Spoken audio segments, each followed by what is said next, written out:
Welcome back to another episode of Kris Yeti's News Review. This is going to be it, folks. This is the last week of the year. I hope you got all of your pandemic prayers in, because this is it. In this week's episode, we're going to be talking about China and how they are fluctuating in zero tolerance policy with COVID, just a little bit of COVID here and there. Also, the weather this year is trying to murder every single one of us. If you're not out there dying of freezing, you're not living in America. All this and more, stay tuned for Kris Yeti's News Review.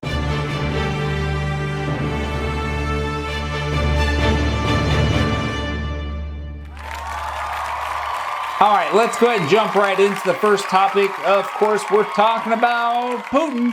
This guy in Russia just loves saying, don't mess with us in Ukraine. This is how things are going to go. We're going to take over Ukraine no matter if it takes us the 5-year war, which is equivalent to a 100-year war 500 years ago. I think Russia may be determined to go bankrupt on defeating Ukraine once and for all. But once they win, are they actually going to be able to keep Ukraine? I don't know. Lately, they are calling out the United States. They're calling out Joe Biden. They're saying, Grandpa Biden, if you put those missile defenders in Ukraine, we're going to throw missiles at them so hard they won't be able to defend anymore. It does seem a bit childish to call out and say, oh, you guys are putting weapons there, so we're specifically going to destroy those weapons that are covering the entire news media, the Patriot missile defense. This is basically missiles that attack other missiles. It's a great defense weapon, and let's be honest here, guys, the US is casually donating these to the Ukrainian population so they can continue troubleshooting and making them better. I sure hope that Ukraine is able to stand on its own two legs, but quite frankly, the amount of resources the United States invests in the Ukraine situation reminds the whole world that the US is the world's police. You better put that bubble gum in your mouth, both hands on the steering wheel, and straighten your back out once you see the US tailgating you, and any second they could turn their lights on. I think it's possible that Russia could actually destroy the defense system that the US sends over there, but I think Ukraine will be sad. The US will be like, yes, we should probably put armor plates here, here, and here, and put some bubble gum under this side. And then they're going to send them version B and version C, going to keep improving on this defense system, which, it's for the greater good. The United States, using other countries as beta testers of hardware since 1945. Russia is likely to go ahead and destroy these devices, but once they do, the US is just going to keep sending more in. The next one may not be as popular to talk about in the news. Maybe it's just called NR765321. Nobody in the news is going to care about that. It doesn't sound interesting at all. They got to give it a nice name like the United States Death Bringer. Now that is going to attract attention that even Putin can't resist saying, I want to destroy it. In other international news, China is finally coming out of their box where they are saying zero COVID has now become a little bit of COVID is okay. China, like the rest of the world, can't seem to put the final nail in the coffin for COVID, and it just keeps rebounding and spreading and evolving. So they stop the spread of COVID, but then other people fly into China with COVID and reinfect the population twice as bad as getting anywhere else. The rest of the world is just immune and has decided, screw those who have already died and are going to die. We're just going to move on with our civilization and put up a memorial or two to say thank you. The pandemic won't be truly appreciated until about another 10 years out when the memorials start popping up, when people kind of look back and be like, damn, maybe we should have done something more about this than we did. And this goes to show that the next pandemic, which is inevitable, and when it does happen, this past pandemic goes to show people are just going to kind of shrug their shoulders to everybody dying and just move on. Come along, dear. Don't look at the dead person, okay? You might get COVID. Humanity. We are so... But there is just some shimmering hope in the future of humanity if we can take this lesson and learn from it. But then I start looking at World War II and all the morals that were taught and learned in that era have largely gone away. I mean, look at Kanye West and the way that he talks publicly now. I'm not saying whether he's right or wrong. He's probably wrong, but the fact that he's able to go out and say all this, it's a bit of an entitlement of today's generation. Speaking of being entitled, the weather has been pretty intense across the US and other parts of the world, but mostly the US is the squeakiest wheel, and of course they're going to get the most attention.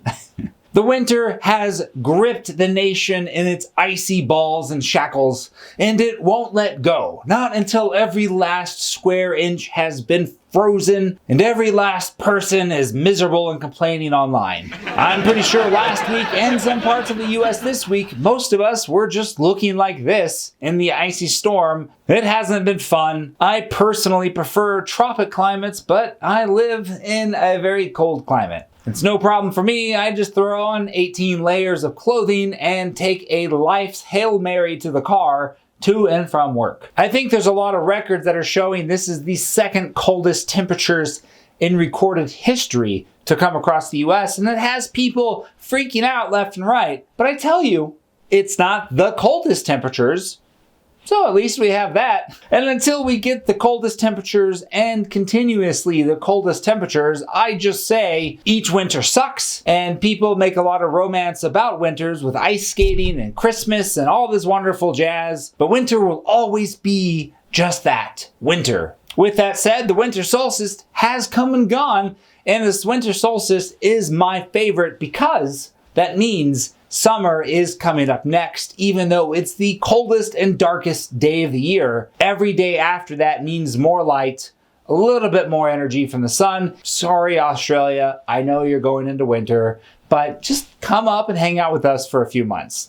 God knows I need a winter vacation in Australia. Have you guys seen this? Talking about the percentage of people that are actually paying for lotteries every single day and week and month. 66% of the United States population contributes money to the tax lottery system. And by tax lottery system, I mean just paying the lottery. Think about it. Some individuals go out and they spend $5, $10, $20. It's not uncommon for me to be waiting in the back of the line trying to get a Red Bull, and the person in front of me is spending $100 on whatever lottery is popular at the time. Could be Powerball, could be Mega Balls, could be under these balls. It doesn't matter. Just if you get the lucky ball, all you know is you get to go into work the next day, flip people off, and laugh your way into misery. The majority of people who win the lottery don't actually understand enough about finances and just go bankrupt within a few years. Tell me in the comments below how you might handle the lottery if you were to win tomorrow. Would you succeed, or would you just simply go bankrupt in, a short amount of time? But 66% of the population pays to these lotteries. And every week, there's always some new record-breaking lottery where it's, oh, you're going to make $1 gazillion if you just give us more money. I mean, one person in the whole US is winning. And I'm not saying you shouldn't try. You get a lot more effort for trying than you don't for not trying. And those who try will always come out better than those who don't try. But it's just a weird paradox. The more you try, the better your chances. But no matter how often you try, you just simply never will win. And this just is a fact for 99.99% of all of us. We're not going to win. And that one person who does win is never the person that probably should win. So I say, hold on to your few dollars a week instead of putting it into the lottery, and maybe cut that into once a month or once a year. You still have a chance to play the lottery, but you're not throwing away endless gobs of money. Put that into some kind of business that you want to start up. Don't let the lottery people just laugh their way to the bank as you guys keep paying them. They're the ones winning the lottery. None of us are. We're just suckers. Every time I go and buy a lottery ticket, I just here I go again. Paying money to lose money. You have a better chance at roulette at your local Indian casino. Probably. But probably not. Just gambling isn't going to work. The house always wins. Oh boy, this week in sports, there has been quite a bit of flurry. Last week, you have Anthony Davis getting injured once again, and the whole world just kind of says, oh geez, I guess Steph Curry or Giannis is going to win the championship again.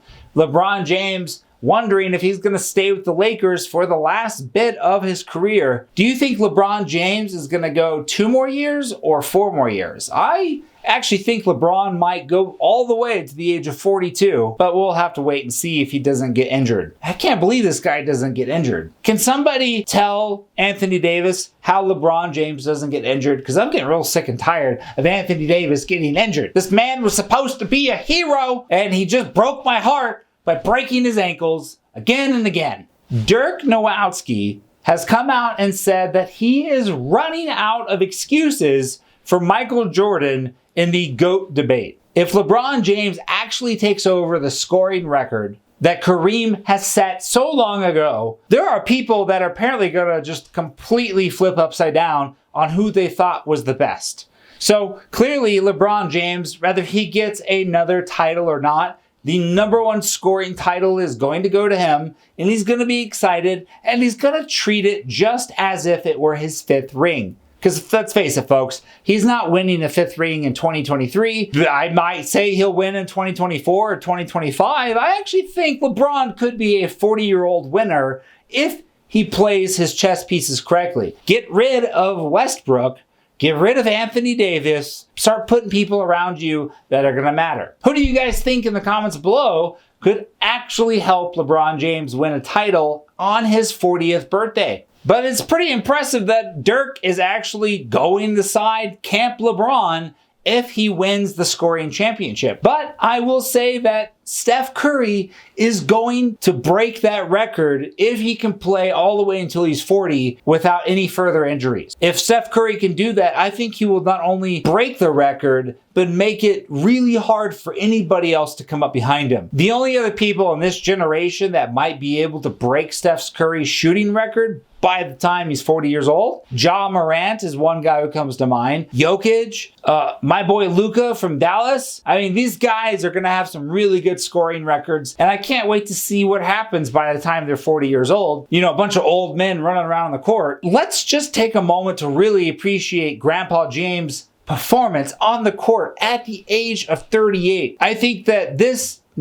year and the next year is gonna really capture his athleticism and his willpower. This is what every kid should want to be. I want to be LeBron when I'm 40 years old. Just the man that's working the hardest and pushing the hardest to be the best, no matter how old you are. And I think a lot of that was thanks to Kobe Bryant. I mean, he took a lot of the Mamba mentality on his shoulders, and I don't think he's disappointing. Nobody can beat Father Time at the end of the day, and we are all Father Time's bitch. And on that depressing note, I'm gonna go ahead and say that's a wrap for this week. So thank you so much for tuning in to Kris Yeti's News Review. And until next time, cheers and good night.